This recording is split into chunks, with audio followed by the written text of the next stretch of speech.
Welcome everyone, and thank you for joining us today for our webinar on driving high throughput NGS library prep with automated liquid handling. I'm delighted to be joined by Curtis Knox, who is the Director of Product Management at seqWell, where his primary focus is on the development of products for the synthetic biology market. His responsibilities include the release of the ExpressPlex Library Prep Kit, which will be featured today as part of our discussion.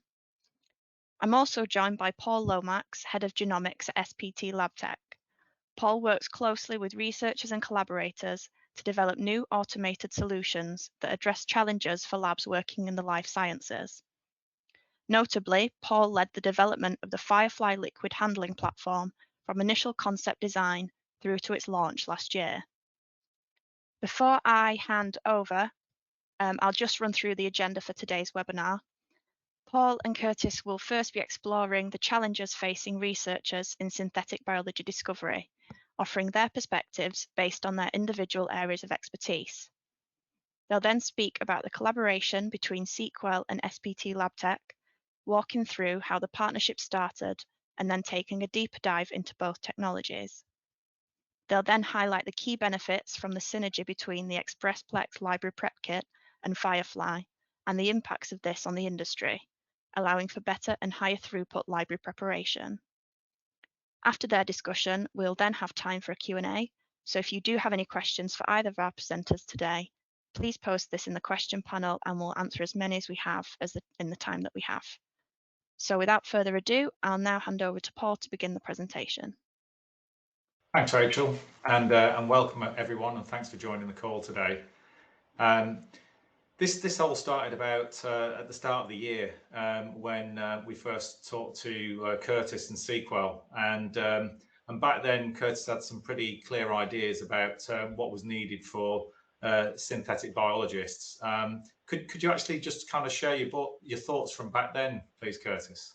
Sure. So, as Rachel mentioned earlier, a lot of my focus is on synthetic biology, and really what I wanted to try to tackle with SPT was thinking about how synthetic biologists and researchers do their discovery today.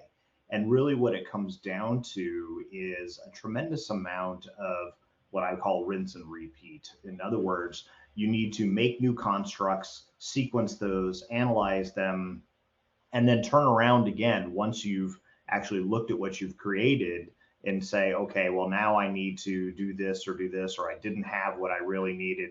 So it tends to be a very repetitive action. And the quicker and easier that you can work through this type of system where you're trying to continuously construct and analyze, the quicker you can get to your discovery. So our idea here is how can we go about and make this process simpler for those that are doing it? And one of the things that we really thought about was, well, okay, so we can work with SPT in order to automate some of these systems.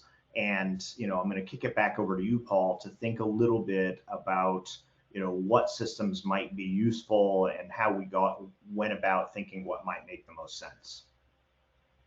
Yeah, thanks, Curtis. So, yeah, I mean, the really interesting thing about the ExpressPlex protocol is it's beautifully simple. I mean, and it's really great for automation.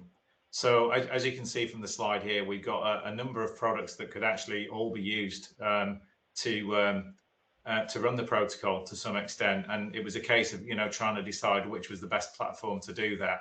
And our products range from, on the left hand side there, we've got the kind of simple semi-automated 96 and 384 well pipetting systems, through to we have non-contact dispensing systems. We also got ultra low volume positive displacement pipetting systems, and then we've got kind of more walk away platforms which have got a higher level of automation. And within these there are a few core technologies that we employ. So the first of those being air displacement pipetting. So there's a video just about to show this. Here we see a 96 head pipetter that's just doing a simple transfer from one 96 well plate to several other 96-well plates, just replicating. We've also got 384 pipetting heads that will do same sort of thing. And we also have positive displacement pipetting technologies. So this next video is just going to show our mosquito system, and here we're actually transferring 100 nanoliter aliquots from a microplate here, just dispensing onto a lid, just so that you can see those droplets. But that's a positive displacement system that works great for miniaturization. And then we've also got dispensing systems. Here, this next video is just going to show our non-contact dispensing here, 2 different liquids being dispensed simultaneously, forming a gradient within a 384 well plate. So, you know, we've got all these kind of weapons in our arsenal, but ultimately we settled on using the Firefly, which is our kind of most recent addition to our liquid handling portfolio. And this is kind of all-in-one platform. So this actually combines 2 of those technologies that I just showed you. It combines a 96 and 384 pipetting head, and it also has non-contact dispensing, along with incubation and shaking, and a really kind of simple, intuitive user interface. And kind of the main reason that we chose this platform was, one, that it was great for the whole plate transfers that we needed for the high throughput in this workflow. It can also work with a single column of tips, which lent itself to the pooling part of the protocol that I'll show a little later.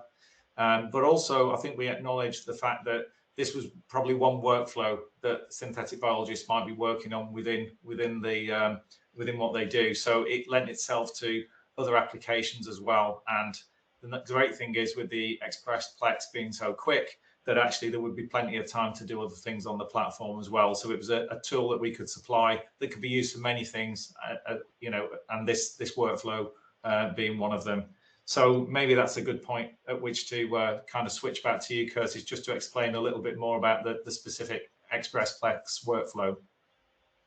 Sure, and thanks, Paul. So this has been really exciting for us to release this year, and it really was designed for the the synthetic biology world, where there's a lot of amplicons, there's a lot of plasmids. But what I want to do is first kind of walk through what this workflow looks like, and it'll be very obvious why something like this is very automatable as well. But really what you have is a system where you have 2 pipetting steps to begin with to really set up your system. So you start with an indexing plate, which you can see in the upper left there, that has our tagging reagents on them. And I'll describe what that really means in a second. And then you get a reaction mix plate, what we call our ready reaction mix, but this is basically a master mix. And then you supply a plate of your DNA samples. And the process is simply transferring 4 microliters of your indexing reagent into your ready reaction mix, and 4 microliters of your DNA into that same ready reaction mix plate, sealing that and putting that on the thermocycler. After the thermocycling program is done, then you will pool all the samples into a single tube for that plate, and then you will do a single paramagnetic bead cleanup. And really what this comes down to is this is approximately a 90-minute workflow from start to finish, including the cleanup and everything else.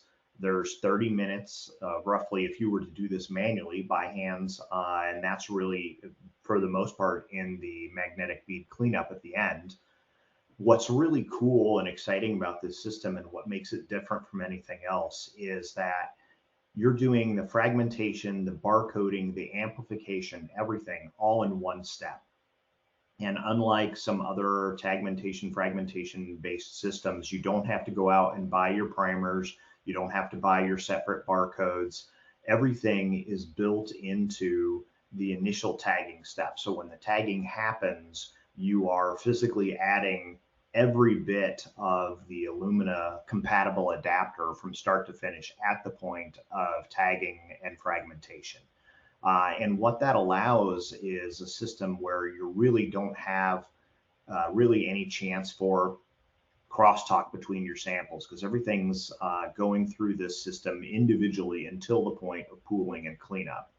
And as such, we're doing this in 96 well plates now. We're expanding this in the future to 384 and other versions as well. But this allows you, with the setup that we have now, and as we're going to describe, the chance to run through as many as 1536 samples, including the sequencing, in a 24-hour turnaround, which is really exciting for customers. Now, one of the really cool features also of the ExpressPlex kit is the normalization aspect of the system. And what I mean by normalization here is that, we ask our customers, how variable are your samples coming in? And this system is tolerant of really a 10-fold input. We shoot for 4 to 40 nanograms. We like it in 8 to 40 nanograms total input, but we've seen a 10-fold input range works really well. And if you know roughly what your samples are coming out of your extraction or rolling circle amplification or however else you're getting your DNA from, say, your plasmids, just do a simple global dilution across that plate. And you don't have to go through and individually normalize your samples or anything like that to get it into range. And what we're showing here is a comparison of ExpressPlex versus, say, Nextera XT, which is obviously one of the more common systems that people would use for this.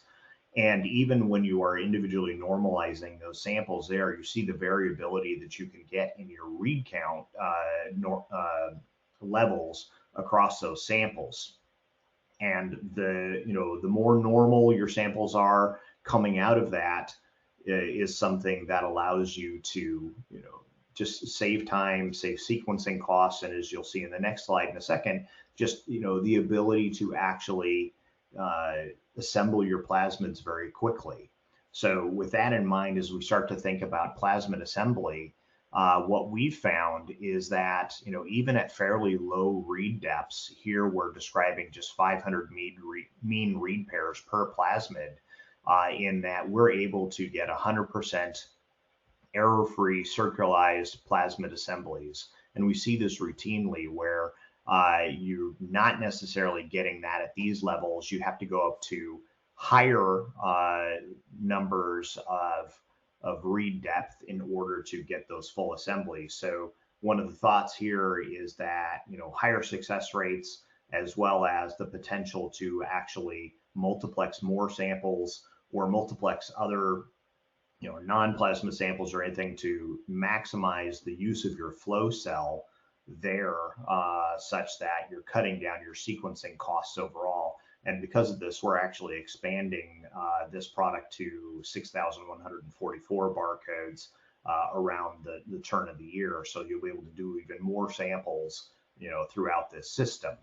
So, as you think about, this workflow overall, and as you can see how simple this is, it made a lot of sense to partner with someone like SPT in order to automate this, to enable to turn around and get the flow and the throughput that most of these customers do. And we've actually in-house done the ExpressPlex workflow on the apricot and also in a miniaturized version with the mosquito, but we focused on the Firefly here for the throughput aspects of it. So I'm actually going to kick it back over to Paul here so that he can talk about the how this is set up on the Firefly and what the workflow looks like there.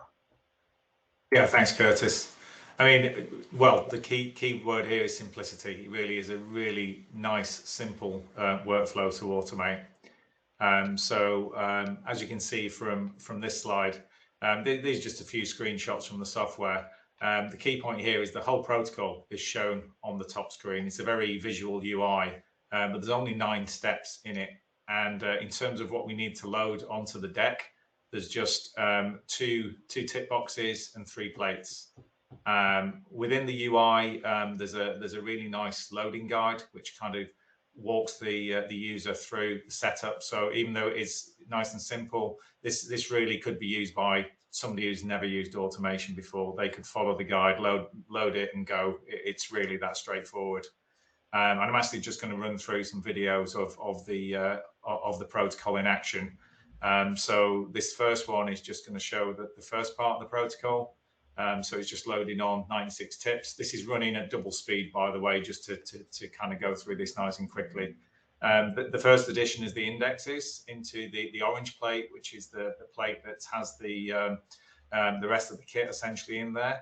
And then it's changing tips. So second set of tips coming along, and now it's going to go and aspirate from the samples, the DNA plate, back into that orange reaction plate. And once this transfer is done, there'll be some mixing. So they're just pipetting up and down to ensure we get a good mix of everything, all the components in there. And then at the end of this, that plate is ready to go to the thermocycler. So it really is that simple. That's sped up 2 times. So, you know, you get a real sense of just how quick it is.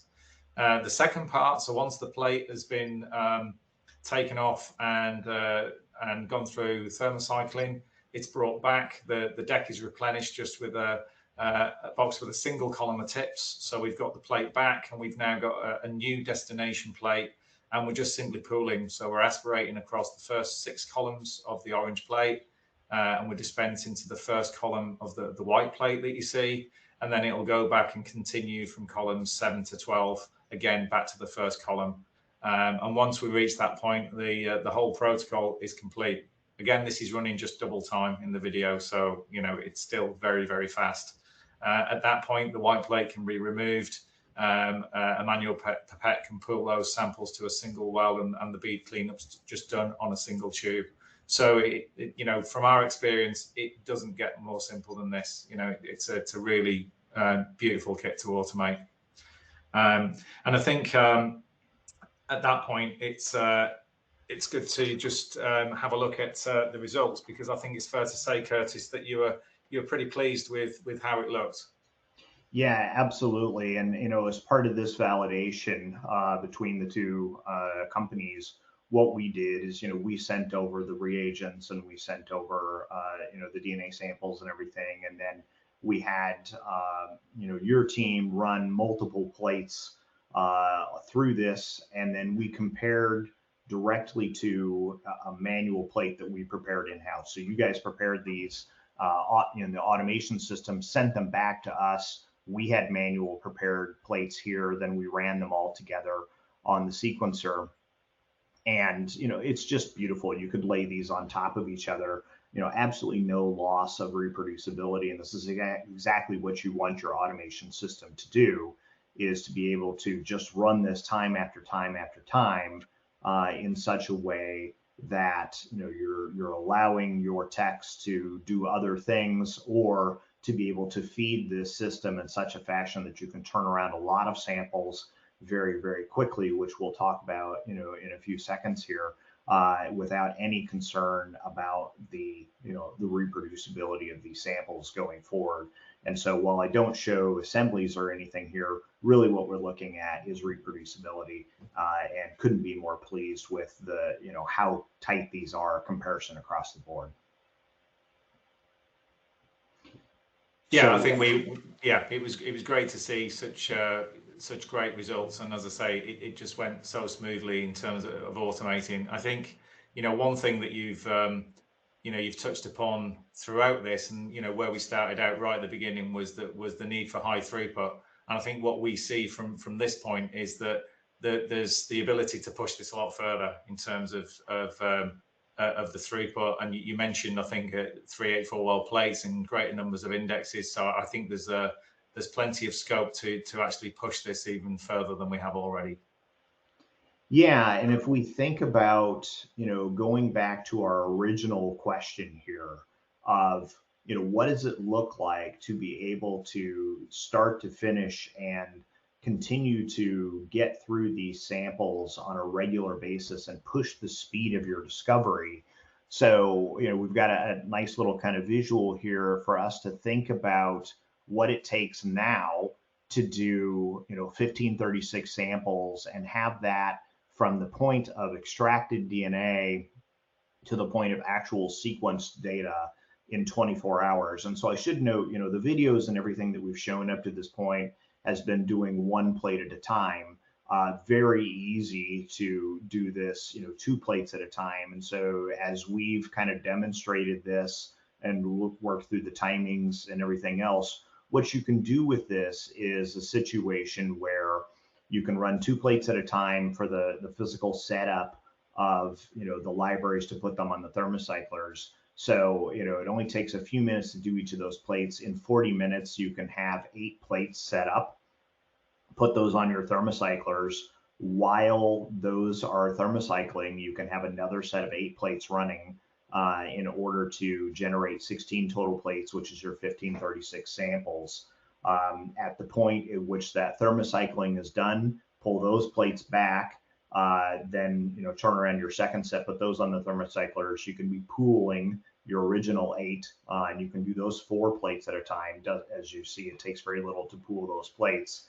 And then at the end of that, you've got 16 individual tubes of libraries that we've typically been doing that library pool or cleanup individually just by hand, because it really doesn't take much to do that. But obviously automation companies are very capable of doing that type of thing as well. So it wouldn't take much to continue to, do that in the end. And in 4 hours, you have your 1536 samples set up.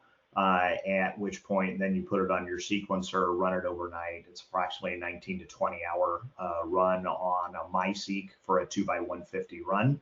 And in the morning, you're coming in, and by midday, you've got your data back, at which point you can be, starting the next set. So it's something that, one individual with the Firefly can be running through a lot of samples very quickly to generate that data, so that the companies can be focusing on their discovery and understanding where they want to go, where they want to be. And as I said, we're expanding the barcode set that goes along with this, and thinking about 384 or whatever else, so that as your throughput scales up, we can, between the two companies, we can scale with you in order to really help you get through massive amounts of discovery, of which, maybe that seems like overkill for a lot of people, but we're really finding that this is what needs to be done. Whether this is something you do every day, 365 days a week, a year, or if this is, big project pushes where you need to get through a lot of samples very quickly so that you can then sit and analyze your data and decide what your next project is. Either of those will work well with a system like this, such that you're not spending all of your time on the bench. You're spending your time focusing on the discovery and getting to that end result that you want to be. So, with that, Paul, kind of kick it back to you to kind of think about, what our conclusions are, and, and where we want to, hopefully help people get to. Yeah, thanks, Curtis. I actually think you did a pretty good summary there, actually, in your discussion on that slide. But I think these are probably the 2 main takeaways. We're providing new tools here with this combination for a much faster turnaround of those critical experiments. And I think one of the things you stressed time and time again then actually was that it's about enabling scientists to focus on discovery and actually not just standing at the bench pipetting. It's a big difference between trying to do those if you're trying to do 4 plates a day manually, that suddenly becomes, even with such a simple process and protocol, it's still quite a lot of time stood there pipetting, along with all the things that go along with that, like manual errors and fatigue and so on. Whereas it really is really quick and really simple. And as I said already, there's the scope to push it much further, I think, particularly looking at things like 384 wall plates. So I think that last point, can't be stressed enough. It's really about giving scientists the opportunity to focus on analysis and discovery, and not standing at the bench pipetting. So I think that brings this to a close. And I suppose the last thing to do is just to share some contact details. If you do want to reach out, and you can do so at these addresses, and we'd be happy to speak to you from either side in more detail about this. Wonderful. Thank you both for that insightful discussion and for taking us on the journey of this collaboration. As I said at the beginning, we do have time now for some questions, and I can see that we've got some coming through already in the chat. So if you have a question for Paul or for Curtis, then please keep posting them and we'll get through as many as we can in the time we have remaining.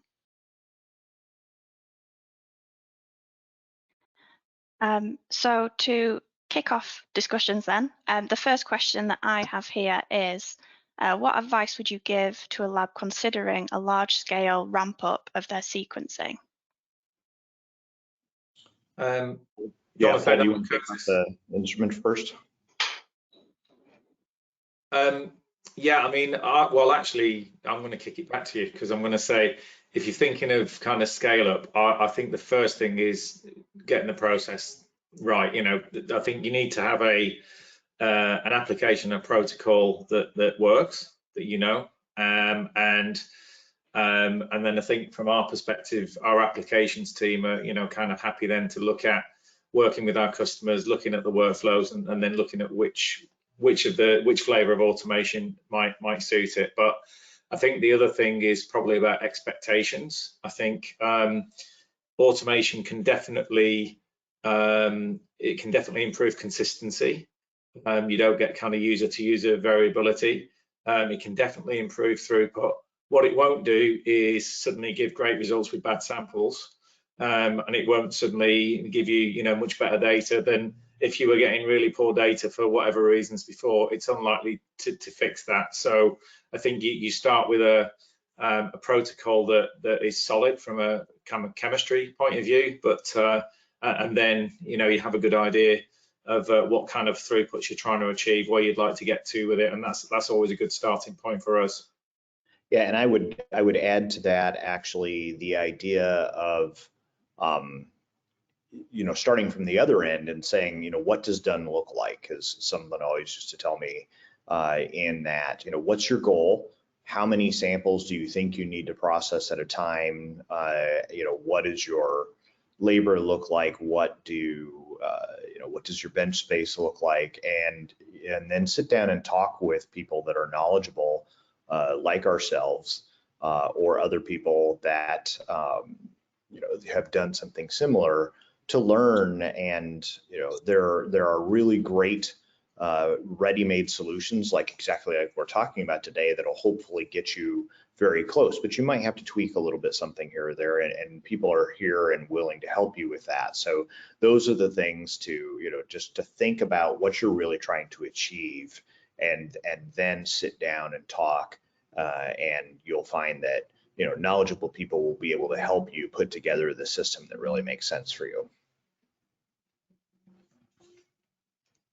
Thank you both. Hopefully some good advice then for our audience there. The next question that I have is, Firefly seems like an overkill for this application. Could this not be done on a simpler system? Yeah, I mean, that's a good question too, and I think that comes back to sort of what I answered in the previous one. I think when we work with customers and look at workflows, it's often a discussion around, you know, again, going back to Curtis's point, what is the objective, where you're trying to get to, what's the throughput level, how much hands-on time are you prepared to work with, what are the key bottlenecks. So there are certainly instruments within our portfolio that could be used that are kind of simpler, lower cost systems. They require a little bit more hands-on time. But yeah, you know, we do have solutions that would suit smaller budgets. We chose Firefly because it could do the whole thing in the most walk-away fashion. And I think, as I mentioned, it's, you know, it's expected that there are other workflows going on in the lab as well. So, you know, it could be used for other things when not being used for this protocol. But yeah, there's certainly hopefully you saw the simplicity of this protocol during the presentation, and it certainly lends itself well to a good 4 or 5 of the solutions that we offer for sure. Thank you, Paul. The next question I have here, I believe, will be for Curtis. And so, Curtis, can you speak a bit more about the types of applications, other types of applications that people can use ExpressPlex for, whether that's RNA sequencing, DNA sequencing, and which species do you recommend? Sure. Depending on So genome size. yeah, so in general, the product is a generic input of DNA, get out library type of thing. There are certainly certain applications where this works better for than others. So we have intentionally focused to start on SynBio applications like general, normal size amplicons, starting from about 350 base pairs up, as well as plasmids. And we've tested anything from small plasmids up to about 20 kb right now. Certainly, likely can go further than that. It's just a matter of the number of reads and things that you want. Small microbial genome work is another area that we've started to work into, where we know that something like this would not be valuable would be in highly degraded samples like FFPE samples or circulating cell-free DNA samples. Those just in general are not great samples for TN5 transposase-based library methods, regardless of the manufacturer of that. This is also not a product for high complexity libraries. You're looking at whole genome of larger genomes, things like this. So there are certain areas where a product like this works very well, and certain areas where there are other products, including from seqWell and others, that are more amenable to that. There was one mention of RNA-seq. You can't input RNA into this, but if you do have cDNA that you've created for something, as long as you're getting it into the appropriate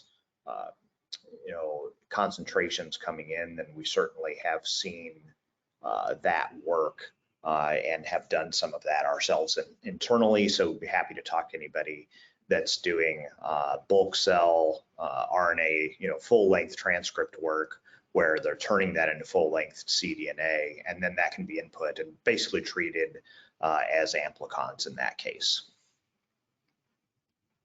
Thank you. Thank you for that detailed answer. The next question I will field out to the both of you, and that is, are there any challenges I should look out for if I want to incorporate automation into my workflow? Paul, why don't you start? Yeah, I mean, I think it's an interesting question, actually. Yeah, I mean, I think the first thing again is about expectations and what you want to get out of it. I think also, having clear goals, it may be, as I've already said in previous answers, about what type of throughput you're looking to get to, how many different users there may be, how many different applications that you may want to run on it. And actually, one thing that's quite common often is that people have a whole list of things and then don't think about the scheduling of it actually. So you can often end up with kind of queues and at the robot and so on. That's quite a simple one, but I've seen it many times where it can become a real problem. So I think just thinking practically about how it's going to work, allowing time for setup. There are PCR steps in a lot of the workflows that we work with. Whether you're going to, some labs lock an instrument down while somebody's doing a complete workflow. So, it can be standing there idle at times, but they prefer just to keep it kind of signed out to that user. Other labs will kind of try and use it more efficiently, where somebody else can jump in for an hour perhaps while the plate's off for thermocycling. So there's kind of, I would think, just kind of think practically about the usage of it. I think in terms of the actual setup and running of the application, I think looking at if the vendor's already got methods available or how easy it is to write and adapt new methods. I think our experience is, we have a lot of methods available for a whole range of kits. Customers still usually want to tinker and customize them further to suit their specific needs. So I think making sure that you can do that and you've got people in the lab who are both interested and capable of kind of getting to grips with the software. The software on our products is generally pretty easy to get up to speed with quickly. So Yeah, I think it's just being open to maybe some changes that maybe suit automation better than what you may do with manual methods. And I think listening to the advice of field application scientists who work with vendors, work for vendors, to kind of maybe, I guess, being open-minded to be flexible on certain things and certain changes from a manual process in order to make them better for automation. Yeah, and I would second and add to what Paul said here. And when you think about incorporating automation, especially if this is the first time doing something like that, consider what pieces of your workflow make sense to automate and what may not make sense. The reason that I say that is there are portions of a workflow that you can automate almost any of it, but sometimes you have to look at how long are you tying up that instrument to do a relatively simple step where you could be doing many more of a more complicated step more efficiently on that robot. You know, for an example, not necessarily for Firefly, but you do see platforms where there's a thermocycler on the deck of a system, and you end up tying up the system for an hour or 2 hours when you could have had that off deck and doing other things with it very simply. Much like you saw that, you know, right now we still do the final bead cleanup off deck of the robot, but you could absolutely automate that portion of it. And you just have to decide whether that's the most efficient use of your time and space on that deck compared to other things that people could be doing with that instrument. Thank you both. Thank you.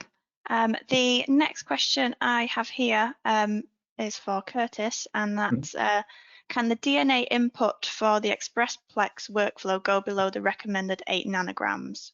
For example, 1 nanogram. What's the volume required for the DNA input? Yeah, so we do try to, you know, have that minimum at 8 nanograms is our recommended input. We have absolutely tested down to 4 nanograms, and that works the vast majority of the time. You may occasionally see some dropouts. At 1 nanogram, my guess, we have not tested down that far. You will get some of it to work, but you will have dropouts in there. So it depends on your tolerance for your success rate of some of those situations. But that is something where if that is all the DNA you have, if it's concentrated enough, we can look at potential of, you know, miniaturization so that you're getting an equivalent amount for the size of the, you know, reaction and things like that. So there are some ways for us to help you with that, but we do recommend, you know, as with any product, you know, try to get in the range that we have tested well. Thank you. And then I've had a few other questions coming in asking about other kits that can be performed on Firefly. So Paul, I'll just open it up to you. I wonder if you can just speak about that a bit more in general. Yeah, we're the library of kits that's available is building up all the time. And interestingly, so the Firefly architecture has basically got a cloud connectivity element. So there's a community within that, and as we post applications, they're immediately available for customers to download. So we've already got a range of kits from, you know, a number of the main vendors in the market, and that continues to grow. There's also two routes that we do that. So I mean, this example with the seqWell kit was done in our in-house lab. And there we tend to kind of go, you know, for quite a kind of heavy validation, and we run many times and make sure we've got good reliability and repeatability, and we do the QC and ideally go on to sequencing as we have done here. We also do develop methods in the field through our application scientists, and those also get posted to the community, often with a degree of health warning that it's, you know, it's been developed for a specific customer, and it's, you know, it's obviously subject to their sample types and so on. But that does mean, you know, in the Firefly was launched last year, but already we've got a a good number of available chemistries already, and it's growing rapidly month by month. Thank you. Another question that I have here, what's the typical setup time for this application to be loaded onto a new system? Well, I can speak to that from our point of view. I guess if a customer was adopting this with Firefly, because of the way Firefly is set up, in terms of when it's installed and kind of the calibration, essentially protocols are completely transferable from one system to the next. And as I just mentioned, you could download this from the cloud. So from that point of view, if somebody had a Firefly installed and they received the kit from seqWell, once they've kind of had it installed, done the basic training with our service team and our applications team, which is pretty quick, they could download it and run it. It really is as simple as that. The setup time, well, is essentially zero in that once the machine's been set up and calibrated. If they were coming to a brand new kit, if it was a download and they run the protocol as we've written it, then again they should be able to go as long as they use the same labware and the same approach, then it should work. If they're looking to develop their own method, it really just depends on the complexity of the method, and you know, then you can get into the sort of stuff we do when we're developing methods, the fine tuning of pipetting steps and mixing steps, which, you know, can take some time, you know, and in some cases can take several days of fine tuning depending on what the process is. So it's really quite variable. But if it's something like this where it's a tried tested kit that somebody wants to just download and run, then literally immediately.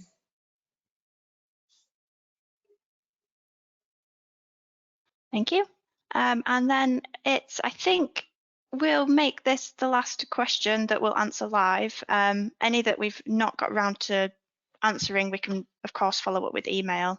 But then just, I guess, to end things off for today, Curtis, and this one is for you. And it looks like everything you've talked about is a 96-well format. Are there any other formats for the ExpressPlex product?